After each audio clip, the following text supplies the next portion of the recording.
മൂന്നാറിലെ വിനോദസഞ്ചാരികളുടെ ഗതാഗത നിയമലംഘനങ്ങൾ തുടർക്കഥയാണ്.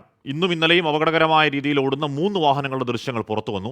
കുട്ടികളും യുവാക്കളും ഉൾപ്പെടെയാണ് കാറിന്റെ ഡോറിൽ ഇരുന്ന് അഭ്യാസ പ്രകടനം നടത്തിയത്.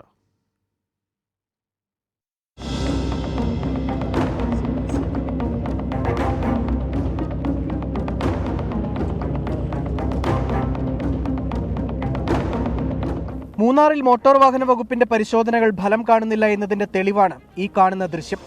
മൂന്നാർ മാട്ടുപ്പെട്ടി റോഡിൽ കേരള രജിസ്ട്രേഷനിലുള്ള സ്വിഫ്റ്റ് കാറിലാണ് കുട്ടികൾ ഡോറിലിരുന്ന് യാത്ര ചെയ്യുന്നത്. ഇതേ റോഡിൽ തന്നെയാണ് കർണാടക സ്വദേശികളായ വിനോദസഞ്ചാരികളുടെയും അപകടകരമായ യാത്ര.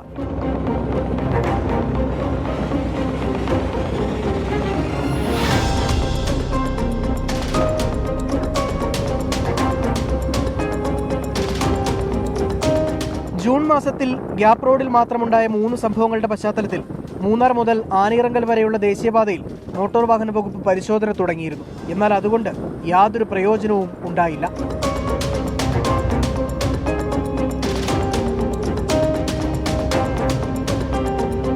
ഗ്യാപ് റോഡിൽ പെരിയ കനാലിന് സമീപമാണ് തമിഴ്നാട് രജിസ്ട്രേഷനുള്ള വാഹനത്തിൽ യുവാക്കൾ സാഹസികമായി ദൃശ്യങ്ങൾ പകർത്തി ഡോറിലിരുന്ന് യാത്ര ചെയ്തത്. ഇന്ന് രാവിലെയായിരുന്നു സംഭവം. മോട്ടോർ വാഹന വകുപ്പ് മൂന്നാർ മേഖലയിൽ പരിശോധന കൂടുതൽ ശക്തമാക്കണമെന്നാണ് നാട്ടുകാരുടെ ആവശ്യം. 24 ഇടുക്കി.